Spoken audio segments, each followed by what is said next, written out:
মোহিনী একটি ছোট গ্রামের বাসিন্দা। ছোটবেলা থেকেই সে তার মায়ের অনেক আদরের রাজকন্যা ছিল, কিন্তু হঠাৎ একদিন তার মা মারা গেলে মোহিনীর জীবনে নেমে আসে গভীর অন্ধকার। তার বাবা কিছু বছর পর আবার বিয়ে করেন, যাতে মোহিনীকে কেউ দেখাশোনা করতে পারে, কিন্তু সেই সৎ মা কখনোই মোহিনীকে মেনে নিতে পারেনি। ছোটবেলা থেকেই মোহিনী তার সৎ মায়ের কাছ থেকে নানান রকমের নির্যাতনের শিকার হয়ে আসছে। এভাবেই একদিন মোহিনী, তোকে আমি সেই কখন ঘরটা পরিষ্কার করতে দিয়েছি, তোর এখনও ঘরটা পরিষ্কার করা হয়নি? একটা কাজও কি তুই তাড়াতাড়ি করতে পারিস না? মা, আমার আরও কিছু কাজ ছিল, সেগুলো শেষ করেই ঘর পরিষ্কার করতে এসেছি।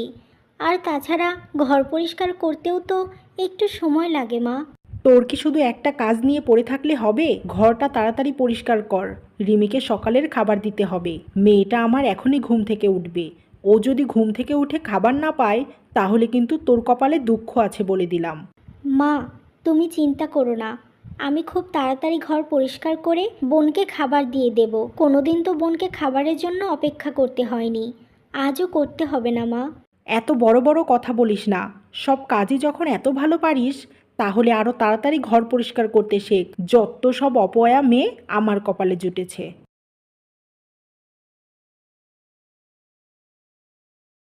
সেই কত ভোরে আমি ঘুম থেকে উঠলাম, তারপরেও যদি আমি মায়ের মন না পাই, তাহলে আর কি করলে পাবো?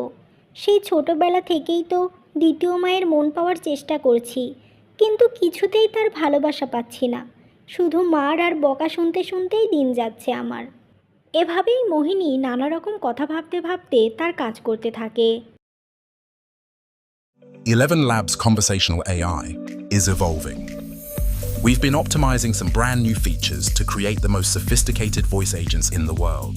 First up, we've developed a state-of-the-art turn-taking model to help agents perfectly understand when to interrupt. Thank you. And what's your order number, please? Oh, let me just double check. 947835. Perfect. Your delivery is on its way. And secondly, we've integrated language detection for seamless multilingual discussions. Hi, welcome to our design studio. すみません、日本語で話してもいいですか？もちろんです。日本語に切り替えましょう。 And we've built the world's first integrated RAG for voice agents to retrieve from your knowledge base at minimum latency with maximum privacy. Your next patient is Mr. Frank Reynolds with ataxia. Oh, it's been a while since I've worked with ataxia. Could you remind me of the guidelines, please? Sure, I analyzed all the best practices and found this. And lastly, why limit your creativity when you can switch between multiple characters in a single agent? Okay guys, let's head east towards downtown. I'm not sure about that, boss. Hey, don't be scared, man. Let's just go. This is just the start of a new era of communication and understanding. All with full HIPAA compliance, third-party integration, enterprise-grade security, optional EU data residency, and industry-leading reliability across all agents. The potential of conversational AI has never been greater. The time to build is now.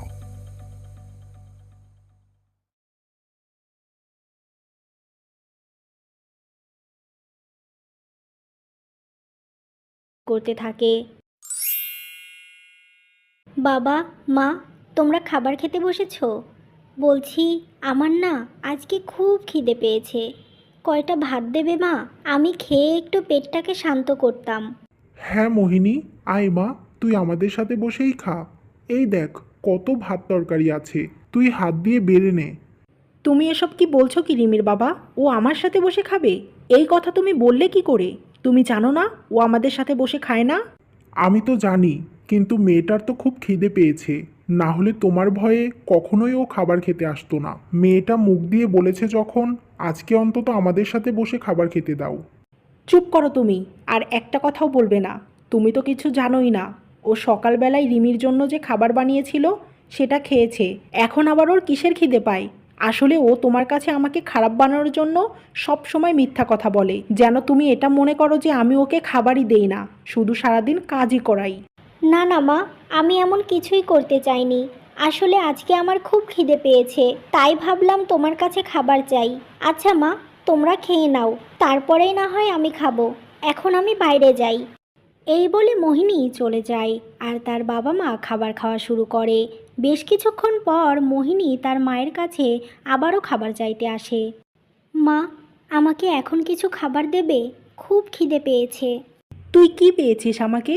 তখন তোর বাবার কাছে আমাকে খারাপ বানিয়ে এখন আবার আমার কাছে খাবার চাইতে এসেছিস? কি মনে করেছিস তুই এত কিছুর পরেও তোকে আমি খাবার দেব? আজকে সারা দিন তুই না খেয়ে থাকবি, কোনো খাবারই তুই পাবি না, এটাই তোর শাস্তি। তোকে বারবার আমি বলেছি আমার হুকুম ছাড়া তুই একটা কথাও বলবি না, কিন্তু এতবার বলার পরেও আমার কথার তুই অবাধ্য হয়েছিস, তাই এর ফল তোকে পেতেই হবে। মা, তুমি কেন আমার সাথে এমন করো বলো তো? যদি আমার খিদে পায় সেটা বলাও কি আমার অপরাধ? আমি তো তোমাকে নিজের মায়ের মতোই মনে করি, কিন্তু তুমি কেন আমাকে ভালোবাসো না মা? আমার কি অপরাধ, কি অন্যায় করেছি তোমার কাছে? তোর সব থেকে বড় অপরাধ, তুই আমার সতীনের ঘরে জন্ম নিয়েছিস। তুই আমার না, আমার সতীনের সন্তান, তাই তোকে আমি কখনোই ভালোবাসতে পারবো না, বুঝেছিস? কিন্তু মা, তুমি তো সব কিছু জেনে শুনেই আমাকে বড় করার জন্য বাবাকে বিয়ে করেছিলে, তাহলে কেন এখন এমন কথা বলছো? তোকে মায়ের আদর দেওয়ার জন্য আমি তোর বাবাকে বিয়ে করিনি। আমার জীবনে অনেক কষ্ট ছিল, তাই সেই কষ্ট থেকে মুক্তি পেতে তোর বাবাকে আমি বিয়ে করেছি। আর তাছাড়া আমার ভালোবাসা শুধু আমার মেয়ে রিমি পাবে, তুই না। তুই এবারের কাজের লোক হয়েই থাকবি সারা জীবন। যা, এবার আমার চোখের সামনে থেকে চলে যা। এই কথা শুনে মোহিনী কাঁদতে কাঁদতে ঘরে চলে যায়। মা, ও মা, তুমি কেন আমাকে ছেড়ে চলে গেলে?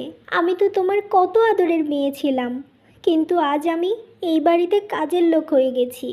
ঠিকমতো আমাকে খাবারও খেতে দেয় না। তুমি যখন চলে গেলে তখন কেন আমাকে নিয়ে গেলে না? তোমার সাথে নিয়ে গেলে তো আমার জীবনে এত কষ্ট হতো না। আমি কি করে বাকিটা জীবন কাটাবো?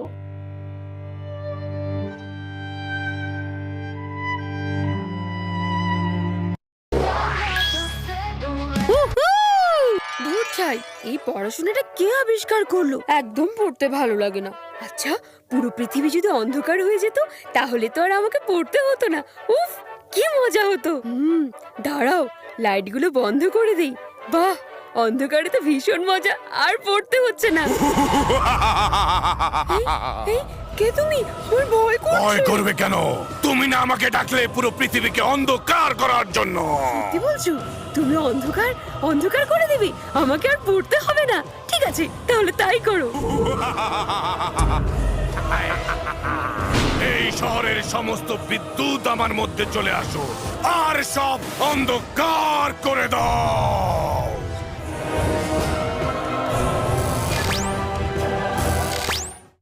এইভাবে বিদ্যুৎ চলে যাওয়া আমার তো ব্যাপারটা খুব ভালো মনে হচ্ছে না।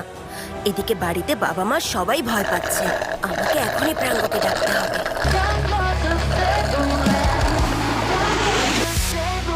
তোমাদের কোনো ভয় নেই সিয়াম, আমি চলে এসেছি। এক্ষুনি এই কালা দানবটাকে শেষ করে তোমাদের শহরে আলো ফিরিয়ে নিয়ে আসবো। তুমি চলে যাও প্রাঙ্গ, আমি অন্ধকারের রাজা, আমাকে ধ্বংস করা সহজ নয়। আমি ম্যাঙ্গো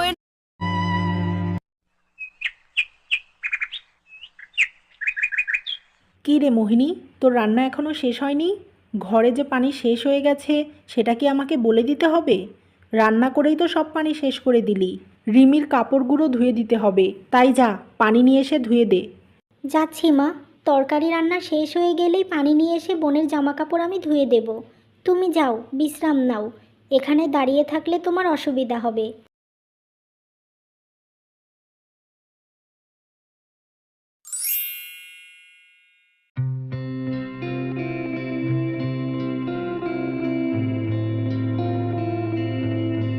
এই মেয়েটা কে রে রাজু? ওকে তো আগে কখনো দেখিনি। কত ভদ্র মেয়েটা, একদম মাটির দিকে তাকিয়ে হাঁটছে। তুই তো এদিকে তেমন আসিস না, তাই দেখিসনি। ও আমাদের গ্রামেরই মেয়ে, নাম মোহিনী। মেয়েটা অনেক ভালো, কিন্তু তার কপালটা ভালো না রে। ওর মা ছোটবেলায় মারা গেছে, তারপর ওর বাবা দ্বিতীয় বিয়ে করে। এরপর থেকেই ওর সৎমা ওকে শুধু অত্যাচার করে, সারাদিন মেয়েটাকে ঘরের কাজ করায়, আবার নাকি ঠিকভাবে খাবারও খেতে দেয় না। কি বলছিস তুই? মেয়েটাকে দেখে তো মনে হচ্ছে না ও এত কষ্ট করে। আর তুই এত কিছু কি করে জানলি? আরে আমার মা বোনরা তো গল্প করে, আর আমাদের গ্রামেরই মেয়েও, তাই জেনে গেছি। জানিস, ও কখনো কোনো ছেলের সাথে কথা বলে না, কোনো দরকার ছাড়া বাড়ি থেকেই বের হয় না। খুবই ভালো মেয়ে। রাজু, আমি ওই মেয়েটার সাথে কথা বলতে চাই, একটু সুযোগ করে দিবি প্লিজ? ওকে আমার খুব ভালো লেগেছে, ওর জীবনে সুখ ফিরিয়ে দেওয়ার দায়িত্ব নিতে চাই আমি। আমি তোকে কি করে সুযোগ করে দেব বল? ও তো কারোর সাথে কথাই বলে না। তুই একটা কাজ কর, ও আবার যেদিন পানি নিতে আসবে সেদিন সুযোগ বুঝে ওর সাথে কথা বলিস, দেখ কথা বলে কিনা তোর সাথে। ঠিক আছে, তাহলে তাই হবে। কালকে তুই এই সময় এখানে আসিস।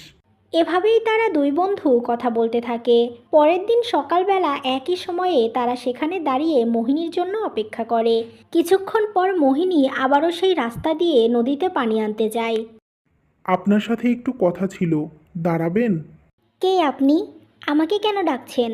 চিনি না, জানি না, আপনার সাথে আমি কি কথা বলবো? দয়া করে আমাকে বিরক্ত করবেন না, আমাকে বাড়ি যেতে দিন। আমি সব ছেলের মতো না যে আপনি যেতে চাইলেই যেতে দেব। আগে আমার কথা শোনেন, তারপরে যান। আপনি তো দেখছি খুব বদমাশ ছেলে। আপনার মতলব আমার ভালো লাগছে না, আমাকে যেতে দিন, না হলে কিন্তু আমি চিৎকার করব। না না, আপনি চিৎকার করবেন না প্লিজ, সবাই আমাকে ভুল বুঝবে। আচ্ছা ঠিক আছে, আপনি যান, কিন্তু আমার কথা আপনাকে শুনতেই হবে। আমি আপনার সাথে ভালোভাবে কথা না বলে আপনার পিছু ছাড়ব না। আপনি আমাকে বিরক্ত করলে আমিও চিৎকার করে লোক জড়ো করব, তখন বুঝবেন কেমন লাগে। তাই দ্বিতীয়বার আমার সামনে আসার আগে দুইবার ভাববেন। এই বলে মোহিনী সেখান থেকে চলে যায়, আর আকাশ মিটমিট করে হাসতে থাকে। এরপর থেকে প্রতিদিন আকাশ মোহিনীর সাথে কথা বলতে চেষ্টা করে, কিন্তু মোহিনী তাকে পাত্তা দেয় না। এভাবেই কিছুদিন কেটে যায়। একদিন, কি বলতে চান আপনি? বলেন, আপনার জ্বালায় আমার রেহাই নেই। আমি তো তোমাকে বলেছি, আমার কথা না শোনা পর্যন্ত আমি তোমার পিছু ছাড়ব না। আচ্ছা, আপনাকে তো দেখে মনে হয় আপনি অনেক ভদ্র ঘরের সন্তান। তাহলে কেন একটা অচেনা মেয়ের পিছনে পড়ে আছেন? যদি আপনার বাবা মা এসব জানতে পারে, না জানি তারা কত কষ্ট পাবে। কথাটা শুনে খুব ভালো লাগলো, কিন্তু একটা কথা কি জানো, তোমার কাছে আমি অচেনা মনে হলেও আমার কাছে তুমি অচেনা না। যেদিন তোমাকে প্রথম দেখেছি সেদিনই তুমি আমার মনে জায়গা করে নিয়েছো। তোমাকে ছাড়া আমার কিছুই ভালো লাগে না। আসলে আমি তোমাকে... হয়েছে, আর বলতে হবে না, আমি বুঝতে পেরেছি। আপনি আমাকে যে জিনিসটা বলতে চাচ্ছেন সেটার আমি যোগ্য নই। আমার জীবনে কোনো ভালো কিছু আসতে পারে না, আর পারবেও না। তাই আমাকে নিয়ে আপনি স্বপ্ন দেখা বন্ধ করে দিন। আমার মতো মেয়ে আপনার যোগ্য না। এসব তুমি কি বলছো? কাউকে ভালোবাসতে যোগ্যতা লাগে না, জাতকুল কিছুই মানে না। ভালোবাসা হয় হৃদয় থেকে, আর সেটা ভোলা এখন আমার সম্ভব না। আমি তোমার জীবনের সব কষ্ট দূর করে দেব, যত কালো ছায়া আছে সরিয়ে দেব।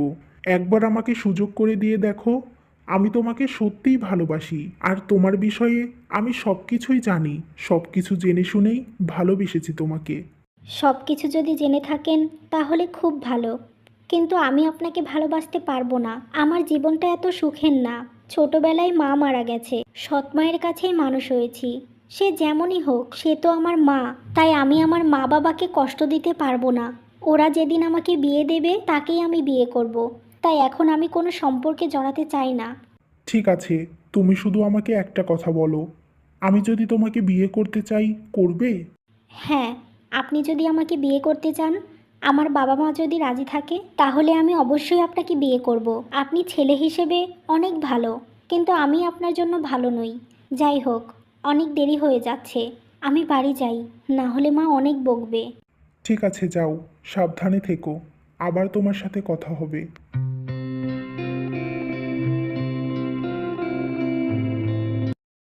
Alright, so I'm going to teach you how to day trade in under 2 minutes.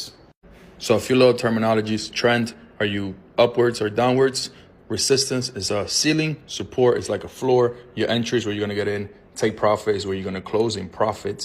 And stop loss is where you're going to get out if the market reverses against you. So let's say we're in a bullish market. So we're creating higher highs, higher lows, higher highs, higher lows, higher highs, higher lows, right? So this is a bullish market. Why? What is the trend on here? It is going upwards, right? Cool. So then this is your, right? Used to be resistance, price broke out of it. Now it is support, right? So then this level then becomes resistance, right? You come up here, break above it, then you use it as support, right? Okay, so we have identified our trend, our resistance, our support. Now, where will you get in this, graph, and where will you get out and have a stop loss, right?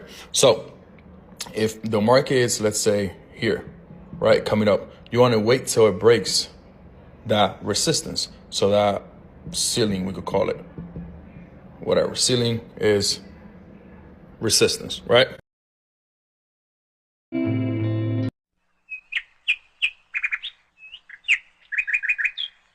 কী ব্যাপার? কে তুমি? আমাদের বাড়িতে কেন এসেছো? আমি আকাশ, আপনাদের পাশের গ্রামেই থাকি। আমি এখানে একটা প্রস্তাব দিতে এসেছি। কী প্রস্তাব দিতে এসেছো তুমি? আর কোন বিষয়ে? আসলে আমি আপনাদের মেয়েকে খুব ভালোবাসি। ওকে আমি বিয়ে করতে চাই। আমার বাবা মা এ কথা বলার জন্য আসতো, কিন্তু তাদের তেমন সময় নেই। দুজনেই চাকরি করে, তাই খুব ব্যস্ত। ও তাই নাকি? ঠিক আছে বাবা, তুমি এখানে বসো। মোহিনী, কিছু মিষ্টি আর ফল নিয়ে আয় তো। না না আন্টি, আমি কিছু খাবো না। আসলে আপনারা যদি রাজি থাকেন তাহলে বিয়ের ডেটটা আমি খুব তাড়াতাড়ি ঠিক করে ফেলতে চাই। ঠিক আছে বাবা, তুমি দাঁড়াও, আমি রিমিকে ডাকছি। দুজনে একসাথে ঠিক করো কবে বিয়েটা হলে ভালো হবে। রিমিকে? আমি তো মোহিনীকে ভালোবাসি। আমি তাকেই বিয়ে করতে চাই, তাই মোহিনীকেই ডাকুন। সত্যি বলছো তুমি বাবা? তুমি আমার মা মরা মেয়েটাকে বিয়ে করবে? আমি তো বিশ্বাসই করতে পারছি না। চুপ করো তুমি, একটু কম করে কথা বলো।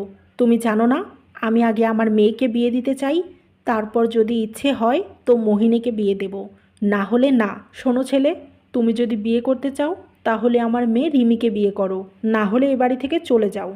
এসব আপনি কি বলছেন?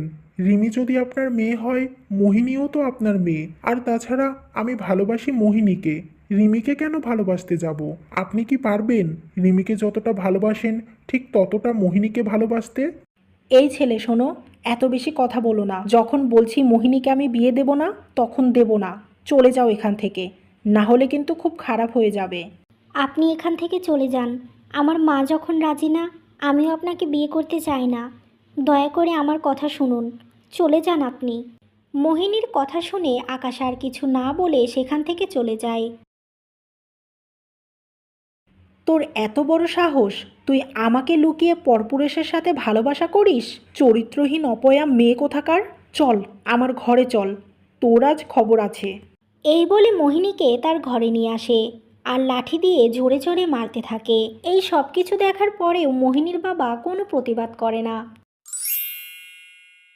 হে বিধাতা, আমি এখন কি করব? আমি যে ওই মানুষটাকে কষ্ট দিতে চাইনি, কেন যে আমার মতো একটা মেয়েকে ভালোবাসলো?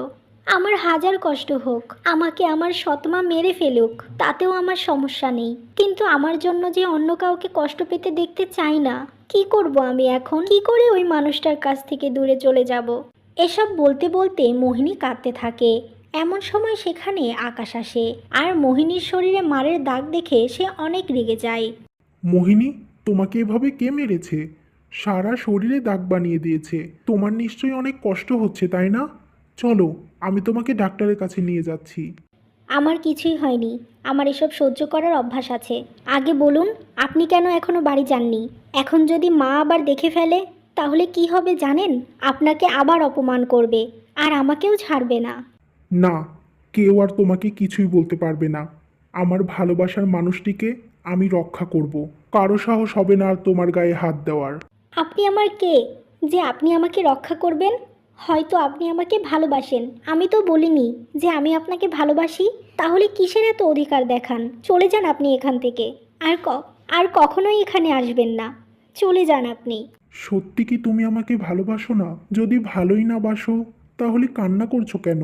আচ্ছা মোহিনী, আমি কি তোমার মনে একটুও জায়গা করে নিতে পারিনি? আমি তোমার এত অযোগ্য যে তোমার মনে আমার প্রতি একটুও ভালোবাসা নেই? জীবনের প্রথম কোনো মেয়েকে আমি ভালোবেসেছিলাম, কিন্তু ভাগ্যের কি খেলা, সে বলছে আমাকে সে ভালোবাসে না। ঠিক আছে, আমি চলে যাচ্ছি। তুমি ভালো থেকো, তাহলেই আমি খুশি। শোনেন, আপনি আমার অযোগ্য না, যোগ্য। তার চাইতেও যদি বড় কিছু থেকে থাকে তাহলে সেটাই আপনি। হ্যাঁ, সত্যি করে বলছি, আমিও আপনাকে ভালোবেসে ফেলেছি, কিন্তু কি করব? আমি যে অভাগী, ছোটবেলায় আমার মাকে হারিয়েছি। এবার আমার দ্বিতীয় মা আর বাবাকে কষ্ট দিয়ে কি করে আপনার সাথে ভালো থাকবো বলতে পারেন? ব্যাস, এতটুকুই দরকার ছিল। তুমি যে আমাকে ভালোবাসো এটা শোনার জন্যই অপেক্ষায় ছিলাম। এবার তোমাকে পেতে হলে আমাকে কি করতে হবে সেটা আমি জানি। তুমি চিন্তা করো না, তুমি যখন ভালোবেসেছো আমাদের দুজনের ভালোবাসা পূর্ণতা পাবেই। এভাবেই তারা দুজনে কথা বলতে থাকে। বেশ কিছুদিন পর তুমি আমাকে এখানে কেন ডেকে এনেছো বাবা? কিছু কি বলবে? আচ্ছা আঙ্কেল, আপনি তো মোহিনীর নিজের বাবা, জন্ম দিয়েছেন আপনি ওকে, তাহলে কেন মোহিনীর উপরে এত অত্যাচার আপনি সহ্য করেন? মোহিনীর মা তো নির্যাতন করেই, আবার তার ছোট বোনও তাকে ছাড়ে না। এটাই কি হওয়ার কথা ছিল? আজ যদি তার নিজের মা বেঁচে থাকতো, তাহলে আজ এ বাড়িতে ও রাজকন্যার মতো থাকতো। মারা যাওয়ার আগে তো মোহিনীকে আপনার হাতে তুলে দিয়েছিল সে, ভালোভাবে ওকে মানুষ করতে বলেছিল, সেটা তো করছেন না। কেন নিজের মেয়ের ওপরে এতটা জুলুম করতে দেখছেন আঙ্কেল? বাবা, তুমি যে কথাগুলো বলছো সব ঠিক আছে, কিন্তু প্রতিবাদ করলে আমার পরিবার দূরে চলে যাবে। এক স্ত্রীকে হারিয়েছি, এবার যদি দ্বিতীয়টাকেও হারিয়ে ফেলি, আমি কি নিয়ে বাঁচবো? তাই মেয়েটার উপর অত্যাচার দেখেও চুপ থাকতে হয় বাবা। এই সমাজ যে বড়ই নিষ্ঠুর। সমাজের কথা চিন্তা করলেন, নিজের মেয়ের কথা চিন্তা করলেন না। এ যুগে এসেও আপনি কি করে এরকম কথা বলতে পারেন আঙ্কেল? আপনাকে দেখে আমার মোটেও এরকম মানুষ মনে হয় না। আপনি ন্যায় বিচার করেন আঙ্কেল। এভাবেই আকাশ হাসান আলীকে নানা রকমভাবে বোঝায়। এরপর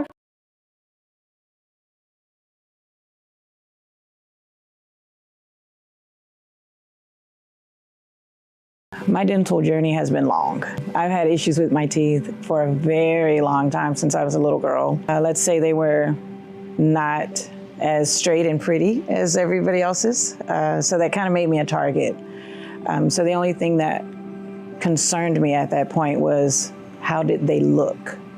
There was no focus on hygiene. I was eating and I was very mindful of frontal biting because I knew my front teeth were weak. But as I was chewing, I felt like I could feel one of my front teeth moving.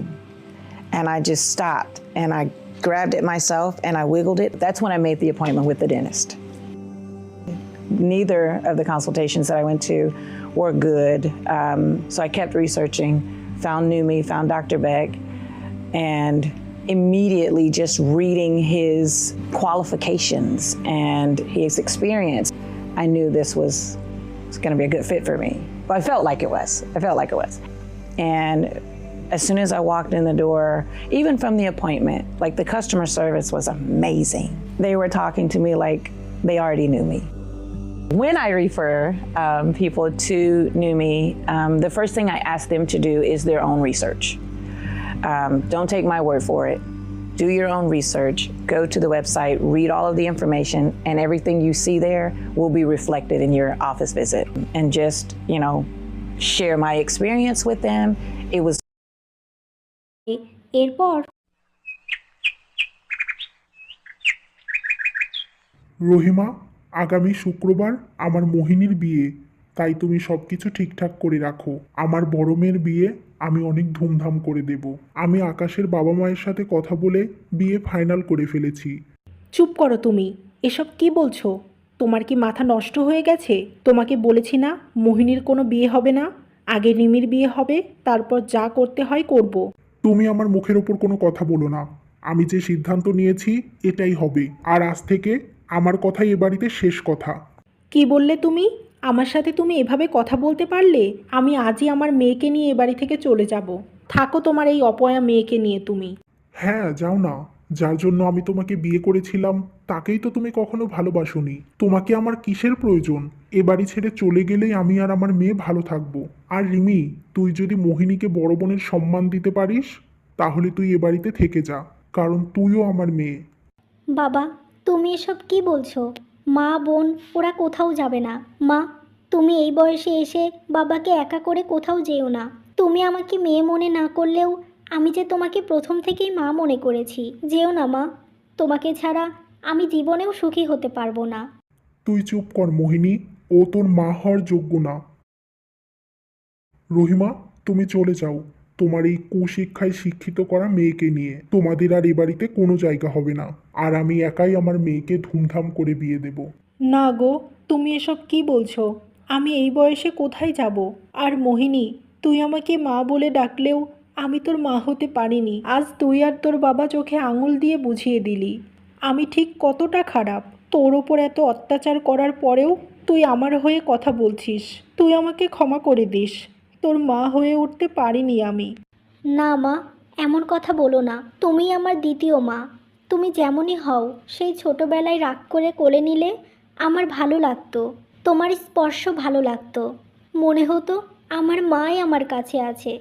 তোমার গা দিয়ে মা একটা গন্ধ পেতাম আমি। তাই তোমাকে আমি কখনো ভুল বুঝিনি, শুধু নিজের কপালকে দোষ দিয়েছি। ওগো, তুমিও আমাকে ক্ষমা করে দাও, কিন্তু কথা দিচ্ছি এখন থেকে মোহিনীকে আমি আর কোনো কষ্ট দেব না, নিজের মেয়ে মনে করব। যদি তোমার কথা সত্যি হয় তাহলে যাও, মোহিনীর বিয়ের সমস্ত আয়োজন তুমি করো। দেখি তুমি মোহিনীকে ঠিক কতটা ভালোবাসো। এভাবেই মোহিনীর সৎমা ভালো হয়ে যায় আর মোহিনীকে মন থেকে মেয়ে হিসেবে মেনে নেয়। এরপর বেশ কিছুদিনের মধ্যেই মোহিনী আর আকাশের ধুমধাম করে বিয়ে হয়। আর বিয়ের পর মোহিনী তার শাশুড়ি আর স্বামীকে নিয়ে সুখে শান্তিতে সংসার করতে লাগে।